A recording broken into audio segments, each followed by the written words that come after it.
अनुवाद बनाते हैं। अनुवाद बना करके इनको समझते हैं कि किस तरह अनुवाद में इनका प्रयोग होता है।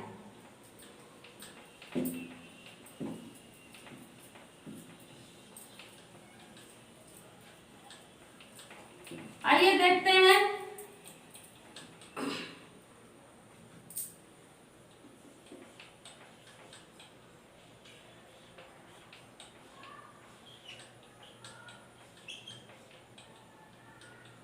पठ यानी पढ़ना,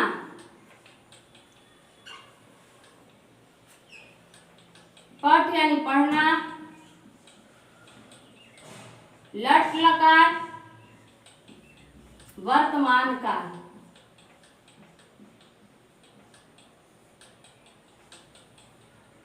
वर्तमान काल।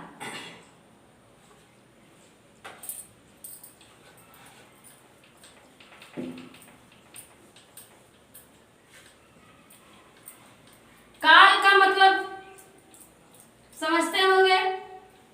काल यानी समय, काल यानी समय। काल मैं थोड़ा सा आपको बता दे रही हूं। वर्तमान काल का मतलब क्या है?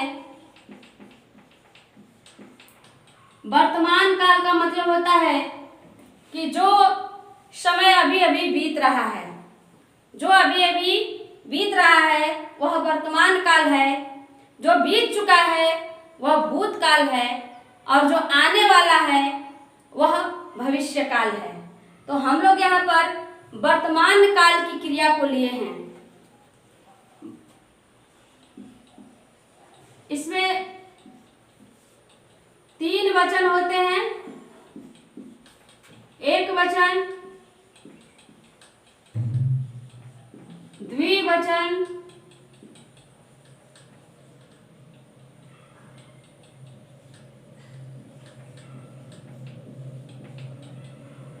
बहुवचन। अब हम लोग यहाँ पर लिखेंगे पुरुष को। प्रथम पुरुष, मध्यम पुरुष,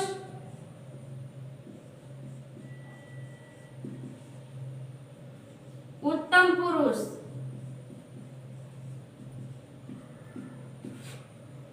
देखिए इसके रूप को, पठति, पठता, पठन्ति, पठसि, पठथ, पठत, पठामि,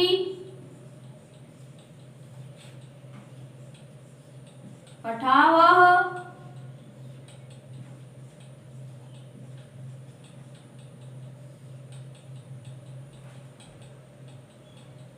पठामः। देखिए ये पठ धातु यानी पढ़ना, लट लकार यानी वर्तमान काल की क्रिया है। और हर हम लोग संस्कृत में जानेंगे। संस्कृत में वैसे तो 10 लकार होते हैं, लेकिन हमें 10 क्लास तक 5 ही लकार पढ़ना है। 5 से आगे हमें नहीं जाना है। तो हम लोग 5 लकार को धीरे धीरे समझेंगे। ये पहला लकार है लट लकार वर्तमान काल। इसमें 3 वचन हैं, 3 पुरुष हैं, और इन्हीं के अनुसार जो है क्रिया चलती है। तो प्रथम पुरुष में क्या है? पठति, पठत, पठन्ति। मध्यम पुरुष में पठसि, पठत, पठत, और उत्तम पुरुष में पठामि, पठाव, पठाम। आइए देखते हैं हम लोग कैसे इसका प्रयोग करते हैं अनुवाद के लिए। बताए हैं कि प्रथम पुरुष का कर्ता कौन है, यानी सहतोते, राम श्याम, कोई भी हम लोग सहतोते से लेते हैं। हम लोग एक अनुवाद लिए,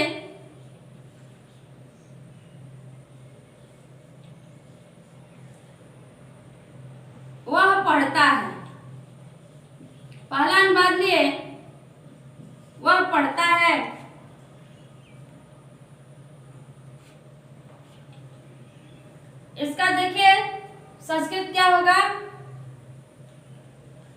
सह पठती, सह पठती। आइए हम लोग समझते हैं कि सह पठती कैसे हुआ। यहां हम लोग समझने के लिए लिख देते हैं सह तौ ते। देखिए इसका कर्ता लिख दे रहे हैं, यहाँ त्वम याम छोटा छोटा लिख देते हैं समझने के लिए, यम अहम आवाम वयम, थोड़ा समझने के लिए लिख दिए हैं ताकि आप लोग समझ जाइए कि किसमें कौन लगेगा। अब देखिए स जो है प्रथम पुरुष का करता है, इसलिए हम क्रिया भी इसके साथ प्रथम पुरुष की ही लेंगे। और सह अकेले है, सह माने वह होता है, सह एक वचन का करता है, इसलिए हम इसके साथ क्रिया भी एक वचन की ही लेंगे, इसीलिए सह पठती हुआ।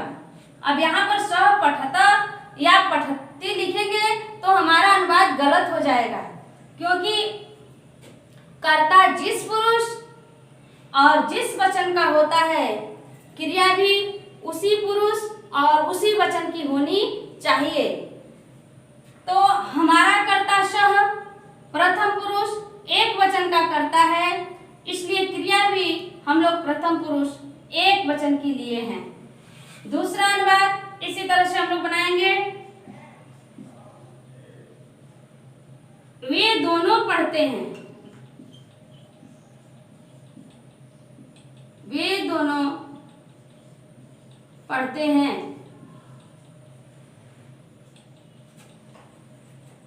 तो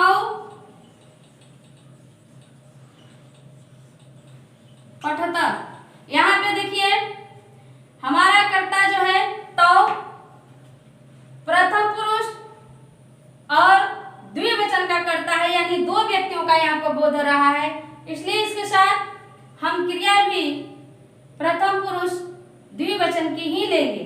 तो तौ के साथ पठता, यानी वे दोनों पढ़ते हैं। तीसरा अनुवाद हमारा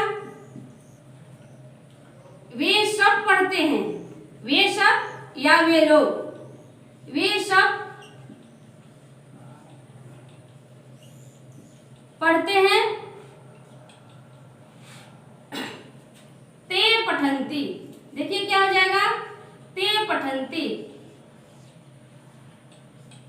यहाँ ते माने वे सब, जैसा कि सुनने से ही पता चलता है कि वे सब यानी बहुत सारे लोग हैं, दो से अधिक हैं, और जब दो से अधिक रहेंगे तो वे बहुवचन में जाएगा। तो यानी कर्ता ये जो है बहुवचन का करता है, अर्थात ते माने वे सब होता है, यानी बहुवचन का करता है, इसलिए इसके साथ क्रिया भी बहुवचन की ही होगी। और ते प्रथम पुरुष बहुवचन का करता है, इसलिए इसका साथ क्रिया भी प्रथम पुरुष और बहुवचन की ही हुई है। उम्मीद है इतना आप लोग समझ गए होंगे। यानी कभी भूल से भी एक वचन के साथ बहुवचन और या द्विवचन की क्रिया नहीं लगानी चाहिए। जो वचन है कर्ता का वही वचन क्रिया का भी होना चाहिए, जो वचन है पुरुष का वही वचन क्रिया की भी होनी चाहिए।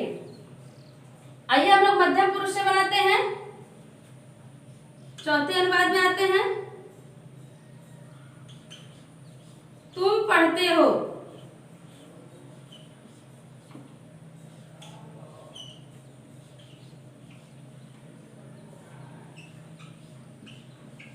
तुम पढ़ते हो। देखिए जैसा कि मैं बताई थी कि तुम यानी जिससे कुछ कहा जाता है, यानी तुम बैठे हो, मैं कह रही हूं कि तुम पढ़ते हो, कोई कह रहा है तुम पढ़ते हो,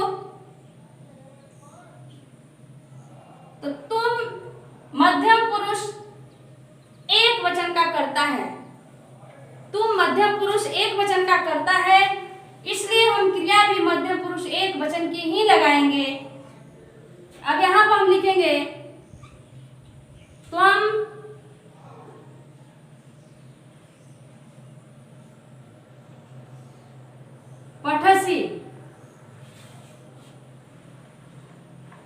देखिए आप लोग एक चीज सोचते होंगे कि यहाँ पर त्वम में म हलंत है, यहाँ पर ये ऊपर कैसे चला गया, या कोई यहाँ भी नीचे लिख देता है, इसका मतलब नहीं समझता है। मैं समझा दे रही हूँ कि जब इस म जो म में हलंत है, जब इस म के आगे कोई व्यंजन वर्ण होता है तो म हमेशा अनुस्वार के रूप में होता है, और जब कोई स्वर वर्ण होता है या आगे कोई वर्ण नहीं होता है यानी विराम चिन्ह होता है, तब ये म जो है लिख करके हलंत दिया जाता है। यहाँ पर प व्यंजन है इसलिए म हमेशा ऊपर ही रहेगा।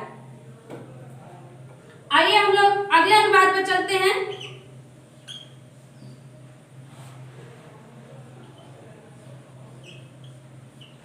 तुम दोनों पढ़ते हो,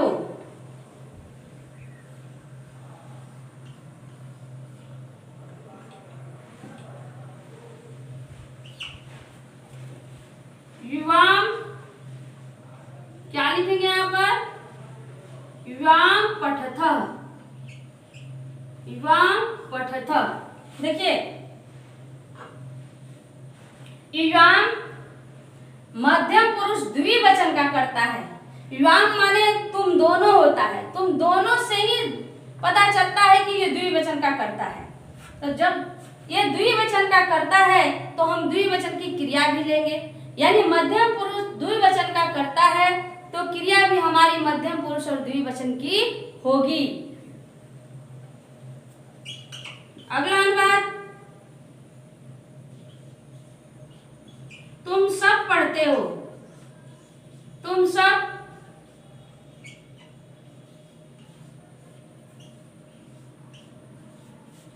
पढ़ते हो।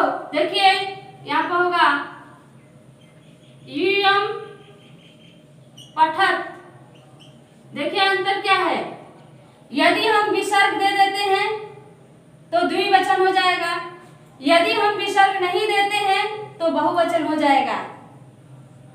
ध्यान देने की चीज है, यहाँ भी पठत है, यहाँ भी पठत है, यहाँ पठथ है और यहाँ पठत है। तुम सब पढ़ते हो, यूयम पठत, तुम सब, जैसा कि सब कहने से ही पता चलता है कि तुम सब यानी दो से अधिक हैं, दो से अधिक हैं, इसलिए ये बहुवचन का करता है और इसके साथ क्रिया भी हम बहुवचन की लगाएंगे, अर्थात मध्यम पुरुष बहुवचन का कर्ता युवम है, इसके साथ क्रिया भी हम मध्यम पुरुष बहुवचन की यानी पठत लगाएंगे। इस तरह युवम पठत हुआ। आगे हम लोग देखते हैं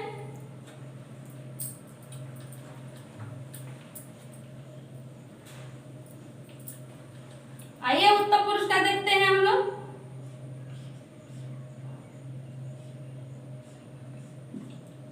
सातवां अनुवाद, मैं पढ़ता हूं,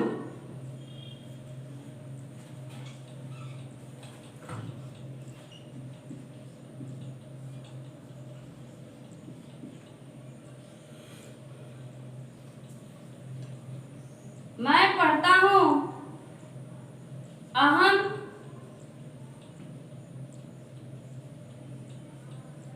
पठामी। देखिए यहाँ पर बहुत लोग आप लोग कंफ्यूज होते हैं, बहुत बच्चे कंफ्यूज होते हैं, है ना। अहम के साथ ती लगा देते हैं, सी लगा देते हैं, उन्हें पता ही नहीं होता है कि हम क्या लगा रहे हैं। लेकिन यह अगर ये चीज आप लोग ध्यान देंगे तो कभी गलती नहीं होगी। यानी यहाँ पर देखिए अहम उत्तम पुरुष एक वचन का करता है, अहम उत्तम पुरुष एक वचन का करता है, इसलिए इसके साथ क्रिया भी उत्तम पुरुष एक वचन की ही होगी। मैं पढ़ता हूं यानी अहम पठामी। उसी तरह से अगला है, हम दोनों पढ़ते हैं,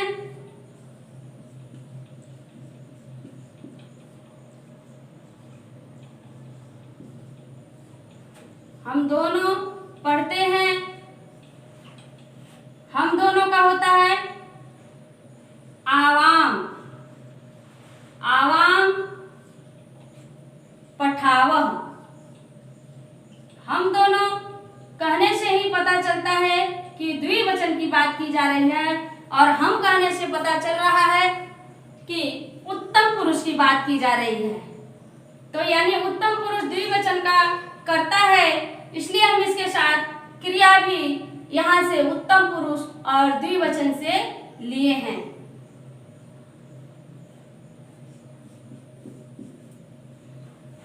अगला है हम सब पढ़ते हैं।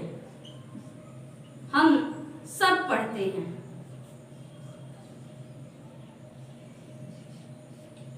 आइए देखते हैं इसमें क्या लगाते हैं। हम सब का होता है संस्कृत वयम। जैसा कि हम सब कहने से ही पता चलता है कि दो से अधिक है यानी बहुवचन। बहुवचन का करता है हम सब। इसके साथ क्रिया भी हम बहुवचन की लेंगे और हम कहने से पता चलता है कि यह उत्तम पुरुष का करता है, इसलिए उत्तम पुरुष की ही क्रिया लेंगे। यानी हम उत्तम पुरुष बहुवचन की क्रिया यहाँ पर लेंगे। वयम पठामः। वयम पठामः। देखिए इस तरह हम लोग अनुवाद बनाते हैं। इस तरह